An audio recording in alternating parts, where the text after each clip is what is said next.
Good morning, good evening, good afternoon, wherever you are. Welcome to this SAFETY4SEA talk.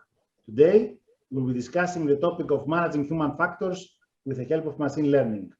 Now, living into the digitization era, one of the things worth exploiting is the use of machine learning and the latest technology to monitor and manage human factors, an area that we have not seen so much in shipping, engaging and empowering the crew, and learning how things work before they go wrong. Operating successfully, seeking safety and environmental excellence is always a prerequisite, and there's always a need to have competent and happy crew on board ships. Experts from Scoutbase will be discussing with us and presenting the solution and the use of the state-of-the-art technology to meet and exceed safety targets. So we would like to discuss how can this technology be used to monitor human factors, to understand how it can be done, drivers and barriers on the application of this innovative technology, if there's any sort of trends or analysis to share with us so far, safety benefits in real life terms, ashore on board, and of course, we would like to hear from them on familiarization, operations, and lessons to be learned from those who use this technology and, you know, ashore on board again for the benefit of the industry. Now, in order to do this discussion, we are glad that we have two experts from Scoutbase. We have Sebastian Naus-Blum, who is the co-founder and chief operations officer, and Basilika Kozomara, who is the chief commercial officer of Scoutbase. I would like to welcome you, both of you, and I would like to thank you for taking the time to share with us, share with the industry, what you do in Scoutbase, and how this may be used to benefit the industry as a whole. Let's start with a brief presentation from Sebastian to see how the technology works, and then we'll proceed with a discussion on how this may be benefited for the industry. Sebastian? Great. Yeah, thank you so much, Apostolos, for the kind introduction. So I have a few slides here that explain what it is that we do at Scottbase, and I'm sure we can go deeper into certain areas in the Q&A afterwards. But really, what we are in a nutshell is a human factors platform that is powered by the insights and responses that we get from seafarers directly. It's of course no surprise to anyone, this slide here, that really human error is one of the key factors behind accidents and incidents at sea, has been for a long time, and it's still not disappearing anytime soon. And part of that problem is actually one of a lack of data. So if we look at different kind of almost aspects of running a maritime operation, a maritime business, such as the logistics, the operations themselves, but also the equipment and so on and so forth, but also sales, of course, then everyone is really used to working with real-time data in order to anticipate any disruptions, any issues, any problems, and do something about them before they become a real challenge, a real issue, right? But very importantly, we just don't have that kind of data as an industry when it comes to seafarers, when it comes to the crew. We're somewhat blind, right? But really, we need that data in order to improve when it comes to seafarers. So in concrete terms, what does it mean? Well, some of the companies that we have been speaking to over the years, and those could be different roles, such as the safety department, fleet management, also crewing managers, they often then ask questions, or they would like kind of answers to questions such as, well, how are our seafarers? How are they doing? Are there any problems that we're not aware of, that we should be aware of, right? That are out there? Where do we need to improve? What are the unknowns, so to speak, right? But also, very importantly, the kind of initiatives that we have, the campaigns we have, the training we have. Are we doing the right things? Is it working? Should we be doing something else? Should we be doing more of the same thing, right? But quite importantly, there's sort of like an invisible barrier to the people that can actually answer those questions, which is the seafarers, right? And that is exactly what we are. We are a direct communication channel between shore and sea, between safety, fleet and crewing managers and seafarers, right? In order to answer questions such as these. very importantly, the companies that we've been spoken to over the years, they tell us that something becomes a data point only when things are slightly too late, right? When something unwanted has happened already, right? Whether it's an accident, incident, low staff retention, because of low well-being or low productivity because of bad morale, and so on and so forth. So there's a host of actually costly events, and then something becomes a data point. But what we find really, really interesting at Scoutbase is what happens before that. What are sort of the underlying factors that are leading up to those unwanted events? And then essentially the question, okay, could we try and learn about these underlying factors continuously in order to anticipate some of these issues and act earlier, essentially, right? So what that means is that we ask seafarers questions about exactly these kind of underlying factors, right? And so human factors and safety science, they tell us already what are these kind of themes, the topics that we should be looking at in order to anticipate these issues. And that's the kind of questions that we ask seafarers. So it's across the themes below here. So we have questions specifically focused on crew welfare, on time pressure, rest and fatigue, communication issues, their workload, tools on board, of course, the physical environment, how they work together as a team, but also with shore, very importantly, social life, essential, the equipment and training and skills. So really what we're trying to learn, what we're trying to collect data on is almost like a 360-degree view on, really on life and work at sea, directly from seafarers. And so essentially the way we do that is we ask seafarers questions, right? And we do that on a continuous basis. So it's not a one-off. So we ask everyone on a vessel and everyone on an entire fleet one question every few days. Answering takes just a few seconds. It's very, very easy to answer. No one needs to answer. Like, we're not forcing anyone. People can just skip, right? Overall, we have a bank of 33 rotating questions. And all of these questions, they're kind of proven indicators of issues at sea, of risk at sea, right? And very importantly to mention that answering these questions is 100% anonymous. So we are not collecting any personal data. We don't know who exactly said what. So seafarers can really be honest in their feedback. From a technical point of view, we have two different ways of asking these questions to seafarers. One is by integrating into the crew onboard Wi-Fi, which allows us to sort of trigger essentially pop-up windows and put our questions in there. Another one is by integrating into chat apps such as WhatsApp or Telegram and asking our questions there. Both of those, again, to reiterate, 100% anonymous. Then all of the answers, all of the responses that we get from seafarers, they come in real time onto the data dashboard, which the companies that we work with, they have access to.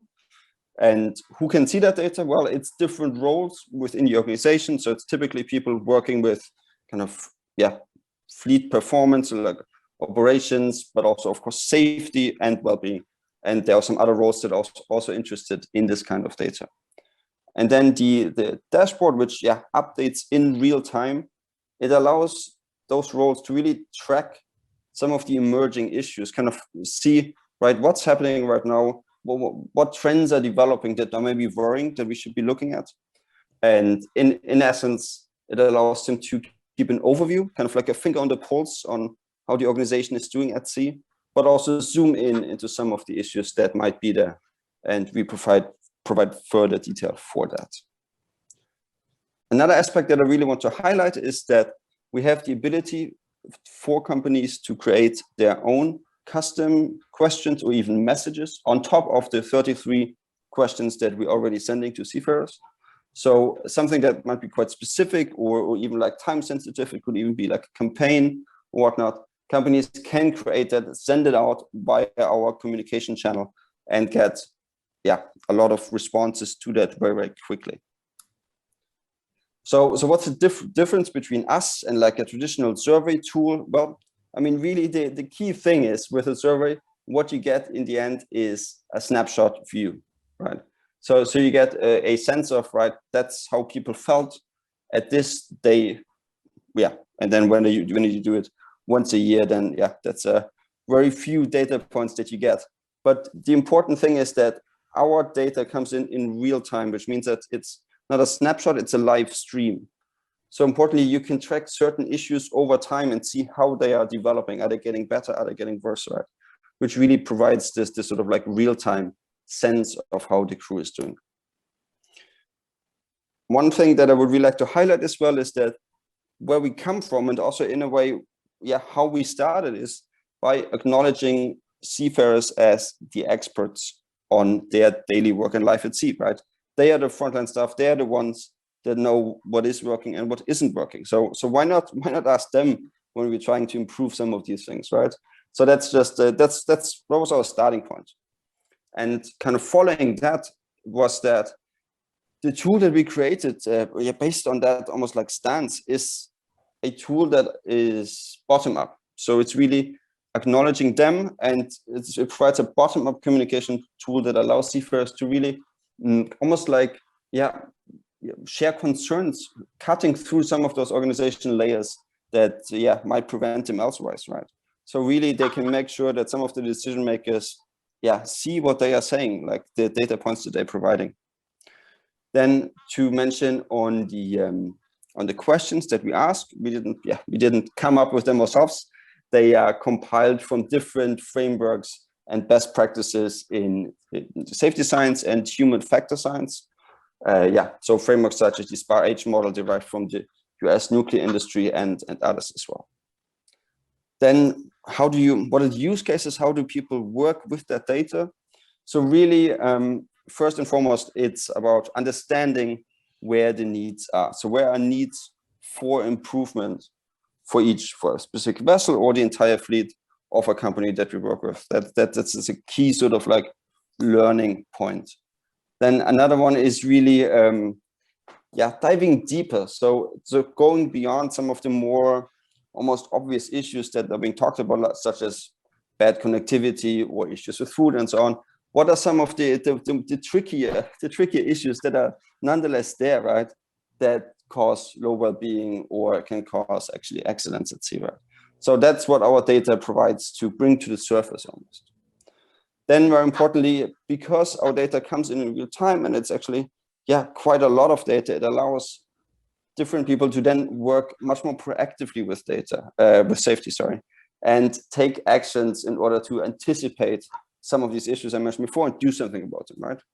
And then last but not least, our data allows companies to really measure the effectiveness of some of the campaigns that they're running and evaluate and see, are we doing the right thing? Should we be doing something else in our campaign that's maybe focused on well-being or safety or whatever it might be?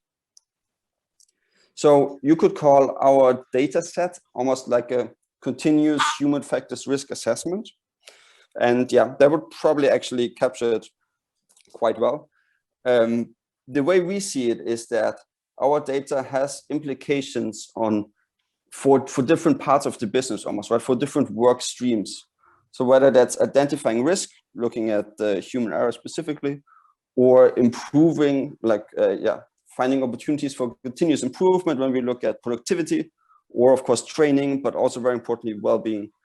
Those are kind of like the different almost like units within businesses that actually like to look at our data and work with our data. Because then ultimately we help them make kind of more like better data-driven decisions in those areas to then really drive those key KPIs, such as of course safety, performance, and productivity, and the staff retention. Just to say it maybe from the eyes of one of our customers, which is Shell. So one of the the people that we work with there framed it like this, which I actually kind of like.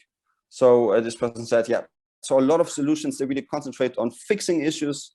They're trying to solve a problem. But what we aim to achieve with Scoutbase is to prevent the problem in the first place, which is really valuable. And I think that summarizes really what we are trying to do here at Scoutbase. Thank you so much. I hope I didn't take too much time now. All right, okay. Thank you for the presentation, Sebastian. It was a nice, and it gives us an idea of what you do, what you're trying to achieve. Now, In order to start this discussion, I would like to hear more from you, from the founders. I understand it's not one founder over there at Scoutbase. Can you share with us a little bit of the why behind Scoutbase, the story behind the founders, how you decided to use this technology, why now, why in shipping, that sort of stuff? Can you give us the why behind Scoutbase? Yeah, absolutely. So my own background is actually in like completely different industry, more general innovation and design. But one of the other co-founders, Mass, he really comes from the industry. He worked with human factors and safety science in maritime for quite a while, both for kind of the Danish maritime authorities and for other industry players. And he really came, yeah, in conversation, he brought up this sort of need for data, and okay, that there's an issue here, right? Like this issue of around human error and how big that is. And yeah, essentially different puzzle pieces fell into place, and we decided, okay, this seems to be an opportunity. Let's see if it really is. And so we kind of launched like a soft launch almost, where we engage different maritime companies in Denmark, propose to them, hey, if we develop something like this, would that make sense? Would it solve a problem for you in the industry? And we got positive feedback, and yeah, essentially decided to give this a go. All right. And from the application of the technology that you have, this is an innovative technology in shipping. We are relatively, I would say, slow-moving industry. Yeah. Many decades, I would say, behind the curve of other industries. I would only judge to try to, dare to compare our industry with oil and gas and the process industries, not necessarily with other industries, not with the nuclear, not with the aviation, etc. But I would say we are behind. Now, do you see any drivers and barriers?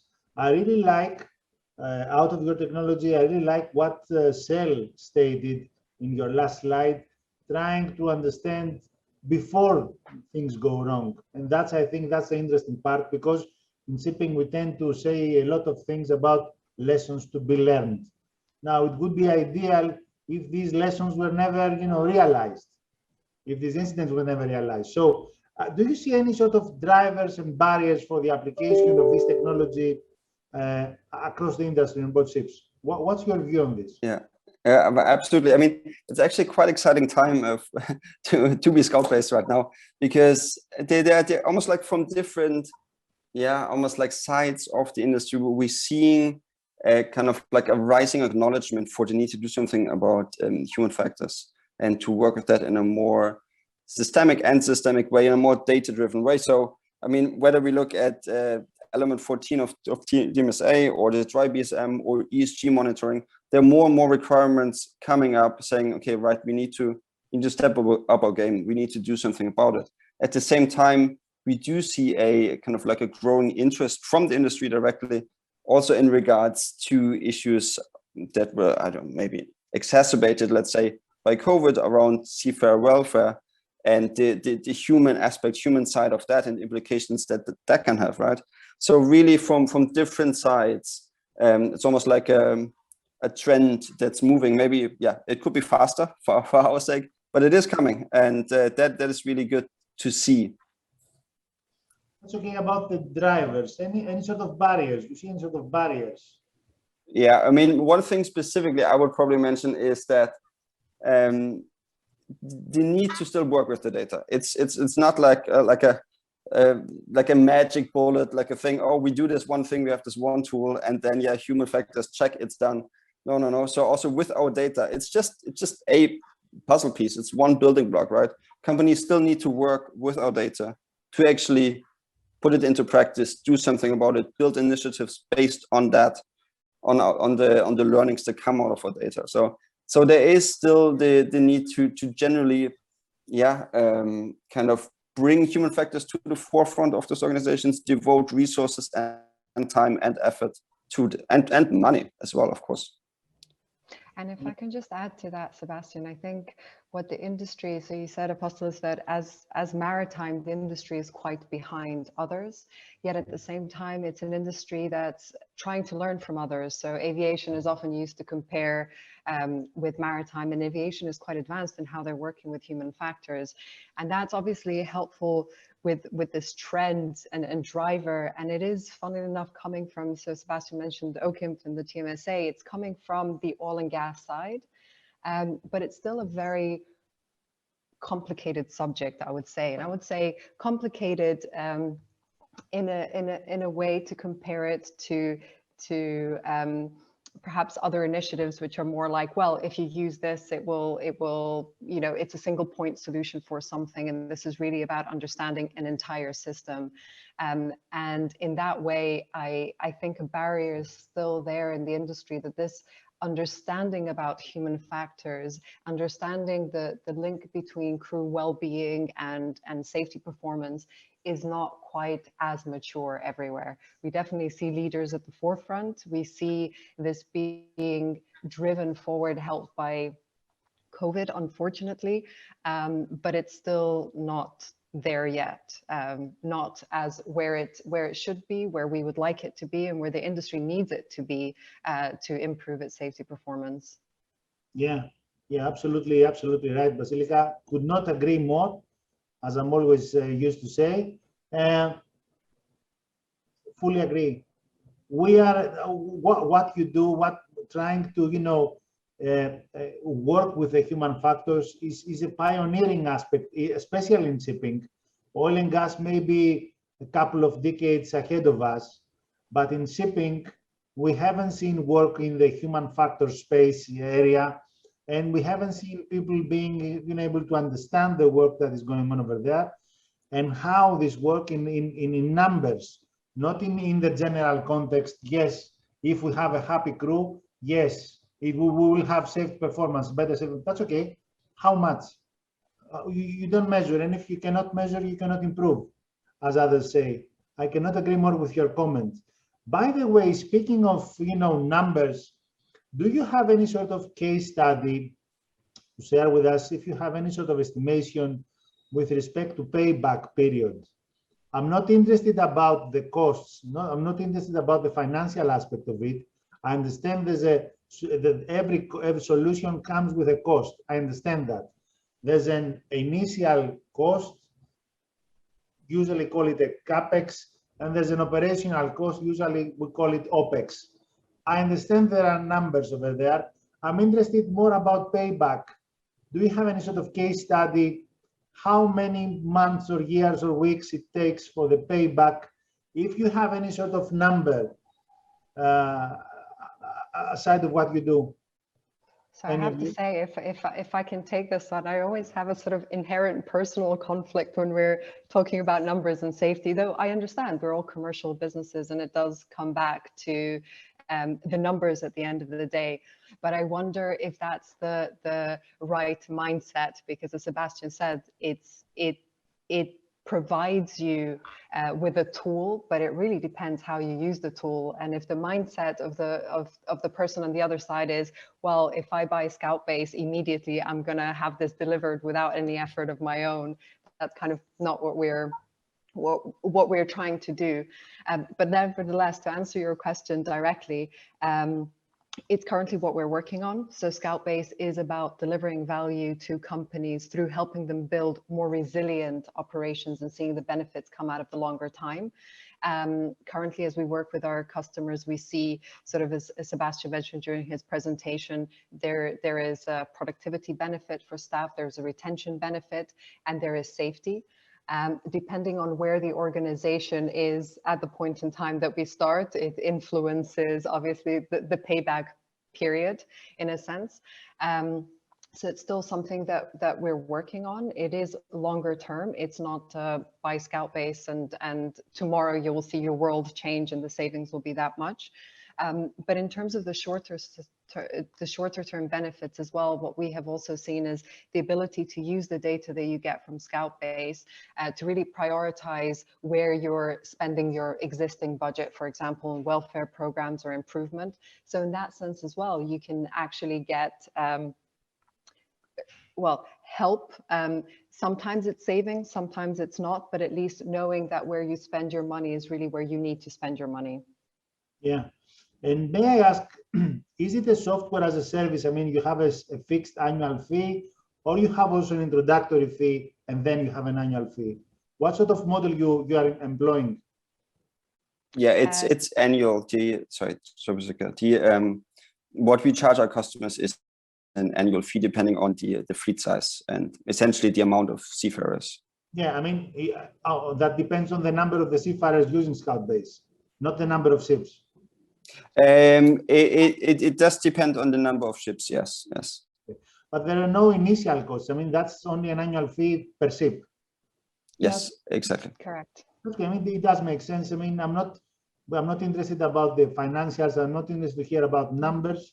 Other than numbers that make sense, specific numbers, like, as I said, if you can quantify in how many months or years, I think anyone who would believe that they would implement the solution and they get the next day a different word, they will be, that would be naive, if not stupid enough. I mean, it doesn't make sense. I understand that it takes time. Any reasonable person understands that they have to also, as you said correctly, every client has to also commit with their resources as well. Absolutely. Yes.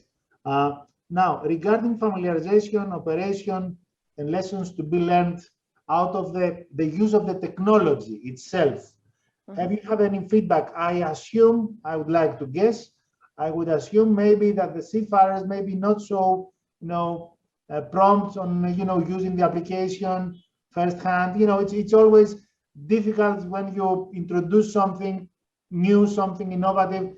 It's not so easy to be adopted. What sort of, these problems challenges, let's say, have you faced so far? What are the lessons to be learned for others who would like to introduce technology on board ships? Absolutely. Really, really good question. So first of all, one of the things we did learn, and in hindsight, it makes plain sense, but is that on ships where Scoutbase was introduced well by the superintendents, by the captain and so on, but there was some effort put in from the company to explain what it is and so on and so forth. There we see kind of like a better response almost from seafarers than on ships where it wasn't really introduced that much. Makes sense. But overall, and that's actually something that's quite important for us. What we learned is that seafarers are actually quite happy to respond to our questions. So we have consistently so far a response rate of over 80% while asking seafarers about every second day. And it's continuous, right? And those 80%, they are stable. That, it's a lot of data that we're actually really thankful for, because really it's seafarers who give us that data.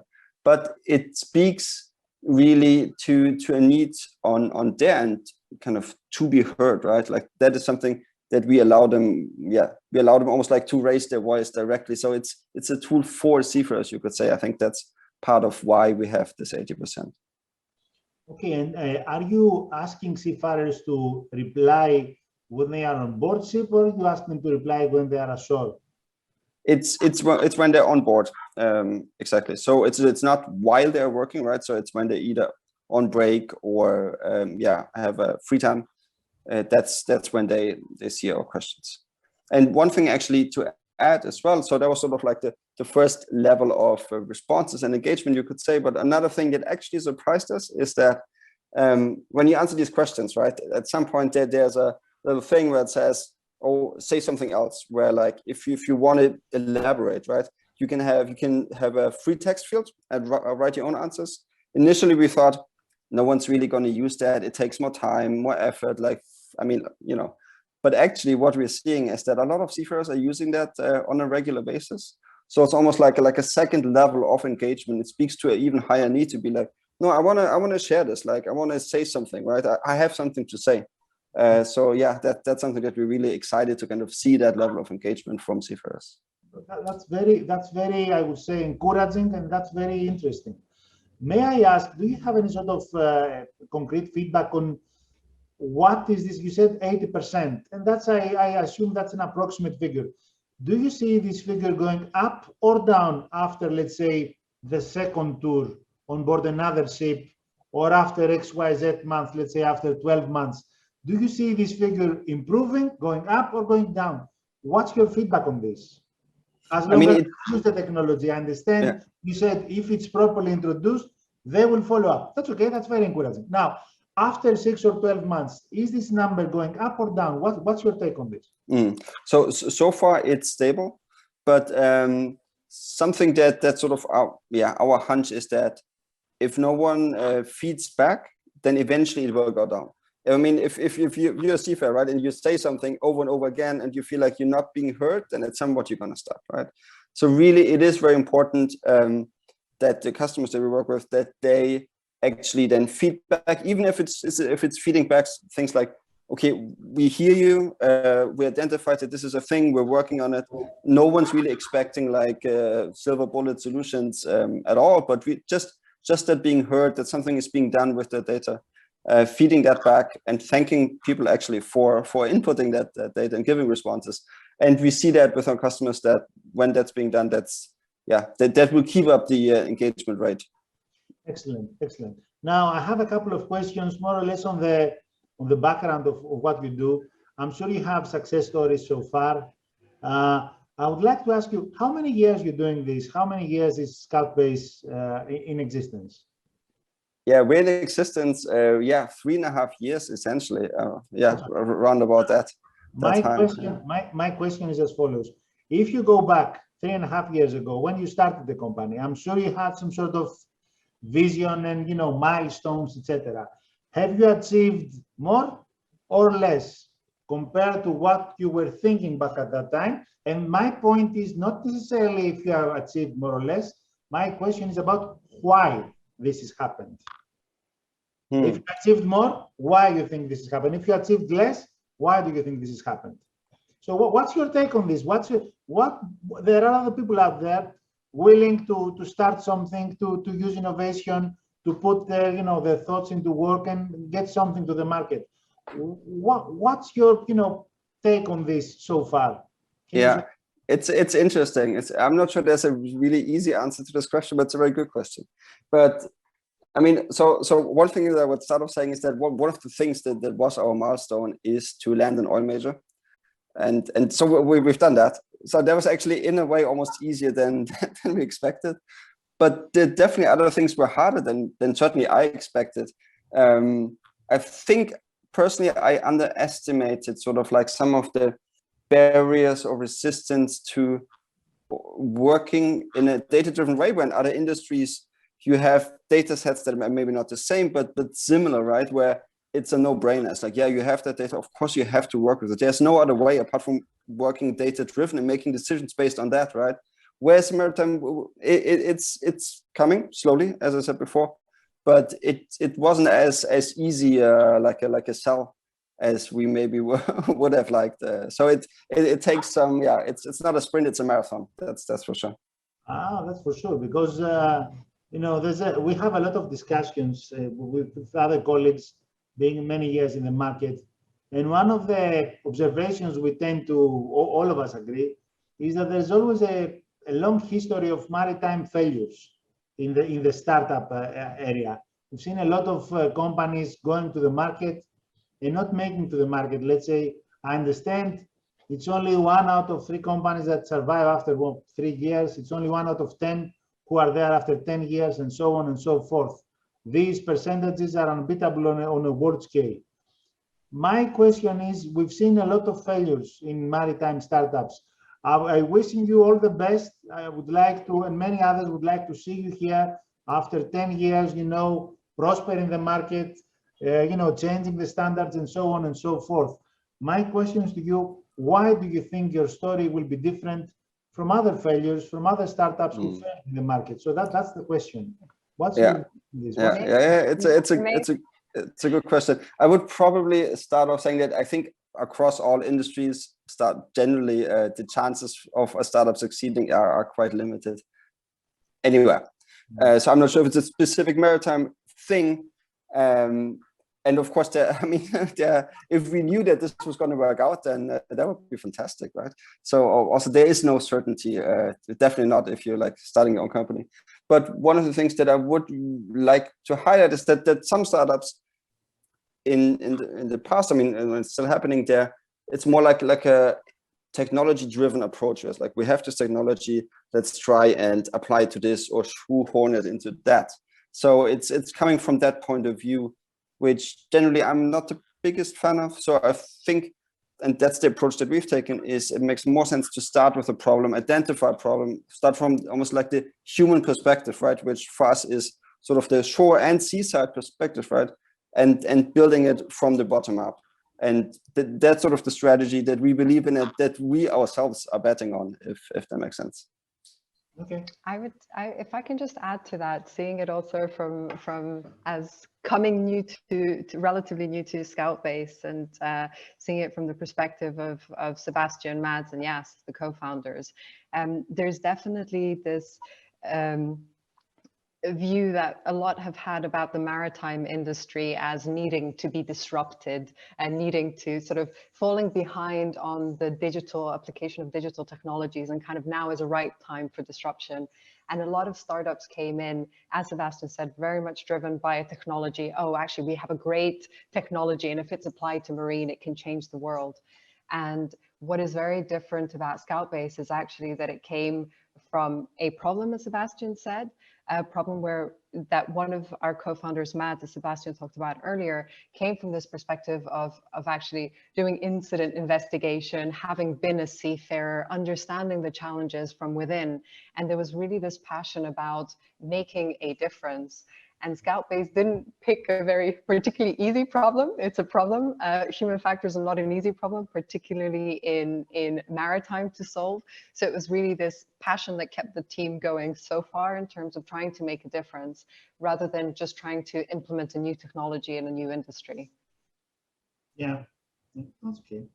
Now, my last question, we have to wrap up.